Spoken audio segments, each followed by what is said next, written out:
नमस्कार, आप देख रहे हैं इन खबर और मैं हूं आपके साथ ब्रह्मचारी आशीष। ट्रंप के टैरिफ अटैक का सीधा असर भारतीय बाजार पर दिख रहा है। सेंसेक्स और निफ्टी दोनों ही बुरी तरह लुढ़क चुके हैं और निवेशकों के हजारों करोड़ रुपए डूब गए। ऐसे में बाजार में हड़कंप मचा हुआ है। सिर्फ कुछ घंटों में सेंसेक्स में लगभग 600 अंकों की तेजी गिरावट देखने को मिली और निफ्टी 24,800 से नीचे गिर गया। इस गिरावट से निवेशकों के चेहरे मुरझा गए और कई जगहों पर पैनिक सेलिंग देखने को मिली।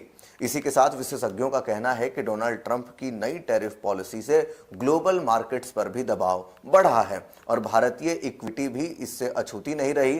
ट्रेडर्स का मानना है कि आने वाले दिनों में बाजार में और भी उतार चढ़ाव देखने को मिल सकते हैं। फाइनेंशियल और आईटी सेक्टर पर सबसे ज्यादा दबाव देखा गया, जबकि बैंकिंग और इंफ्रा स्टॉक्स में भी गिरावट जारी रही। हालांकि लंबी अवधि के निवेशकों के लिए यह गिरावट अवसर भी साबित हो सकती है। विश्लेषकों की माने तो फिलहाल सतर्क रहना होगा। शॉर्ट टर्म में और गिरावट से इनकार नहीं किया जा सकता, लेकिन ब्लू चिप कंपनियों और मजबूत सेक्टर्स में धीरे धीरे निवेश करना सही रणनीति हो सकती है। अब बात कर लेते हैं उन सेक्टर्स की या फिर स्टॉक्स की जहां पर निवेश किया जा सकता है। आईटी सेक्टर्स की बात करें तो इसमें क्यों निवेश करें, क्योंकि ग्लोबल डिजिटल डिमांड जो है वो बढ़ रहा है और हम इसकी जो तकनीक है आईटी की वो निर्यात भी करते हैं। इसी के साथ बैंकिंग सेक्टर में जो क्रेडिट है वो बढ़ रहा है और बेहतर बैलेंस शीट जो है फिलहाल हमारे बैंकिंग सेक्टर की बनी हुई है। इसी के साथ हेल्थ केयर की बात करें तो निरंतर मांग हेल्थ केयर की है और पीई निवेश जो है वो इसमें कर सकते हैं।